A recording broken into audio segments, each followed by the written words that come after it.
মোৰ মাজবাট সমষ্টিত টোটেল প্ৰায় 80খন মডেল অংগনবাদীৰ কাম চলি আছে। তো ইয়াৰে দুখন আজি আমি আধাৰশিলা নহয় শুভ উদ্বোধন কৰিছোঁ। এই দুখনে সবচে প্ৰথম ওলাইছে আৰু এই দুখন হ'ল একৰাবাৰী PCDCৰ অন্তৰ্গত। তো আহি ভাল লাগিল। একেবাৰে প্ৰয়োজন দুটা অংগনবাদী কেন্দ্ৰ। ছাত্ৰ ছাত্ৰীৰ সংখ্যা বহুত, মিনিমাম 60 আছে। খুব প্ৰয়োজন আছিল, আগত জৰাজীৰ্ণ অৱস্থা আছিল, মাটিও ঠিক নাছিল। আমাৰ অৰ্কাৰ সহায়িকাৰ মাটিতে টেম্পৰাৰীভাৱে চলাই আছিল, কিন্তু এতিয়া আমাৰ মাটিও ফিক্স হৈ গ'ল। ডনাৰসকলে আমাক দিলে, তেওঁলোকক ধন্যবাদ যাচিব লাগিব। তো আমাৰ স্থায়ী দুটা অংগনবাদী আমি আজি পালোঁ আৰু যিহেতু মই এইটো 1.5 বছৰ আগত আধাৰশিলা স্থাপন কৰিব আহিছিল, তেওঁলোকে বনাই সম্পূৰ্ণ কৰিলে, খুব সুন্দৰকৈ বনাইছে। যিসকল নিৰ্মাণ কাৰ্যত জড়িত আছিল আমাৰ ইয়াৰে লোকেল ল'ৰা, তেওঁলোকে সুন্দৰভাৱে বনাই দিয়াৰ বাবে তেখেতসকলক মই ধন্যবাদ যাচিছোঁ। প্ৰায় 80টা মডেল অংগনবাদীৰ কাম চলি আছে। তো মই অত্যন্ত সুখী। আমাৰ সমষ্টিত যিহেতু অংগনবাদীৰ মানে ইনফ্ৰাষ্ট্ৰাকচাৰ খুব কমজোৰি আছিল, তো এই 3টা বছৰত মই এইখিনি অসম চৰকাৰৰ পৰা লৈ আহি যিহেতু বনাই আছোঁ আৰু এইখিনি সুবিধা ৰাইজক যিহেতু দিব পাৰিম, তাৰ কাৰণে মই সুখী অনুভৱ কৰিছোঁ।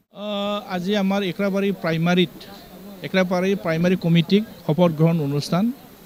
এই শপত গ্ৰহণ অনুষ্ঠানত যিটো সকলো প্ৰাইমাৰী কমিটিৰ যিবিলাক মানে বিষয়ববীয়া সকলোৱে শপত ল'লে। শপত লোৱা উদ্দেশ্য এইটোৱে হৈ গ'ল যে তেখেতসকলে দায়িত্ব ল'লে। এতিয়া দায়িত্ব ল'লে তেখেতসকলে ৰাইজৰ ওচৰত যাব, পাৰ্টিৰ হৈ কাম কৰিব।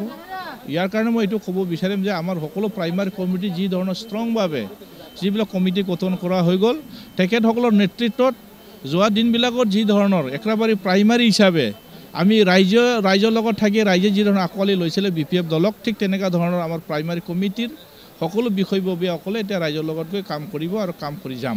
2025ত যিটো আমাৰ BTC নিৰ্বাচন আহি আছে, আমাৰ প্ৰস্তুতি নহয়, অলৰেডি চলি আছোঁ, আমাৰ কণ্টিনিউ চলি আছে।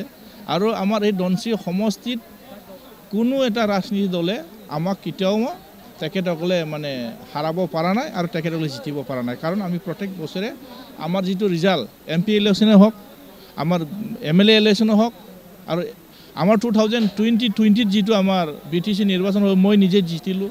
এই হিচাপে আমাৰ ধনশিৰি সমষ্টিৰ ৰাইজসকলে যথেষ্ট BPFৰ প্ৰতি এটা বিশ্বাস আছে, আস্থা আছে।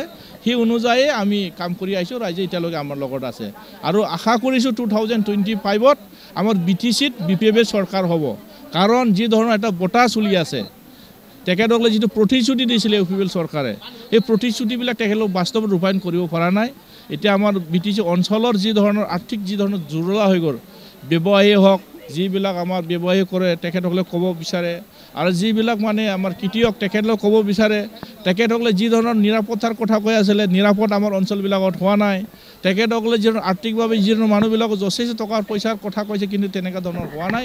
ইয়াৰ কাৰণে ৰাইজে বুজিব পাৰিছে, সময়ত ৰাইজে ইয়াত উচিত এনচাৰ দিব।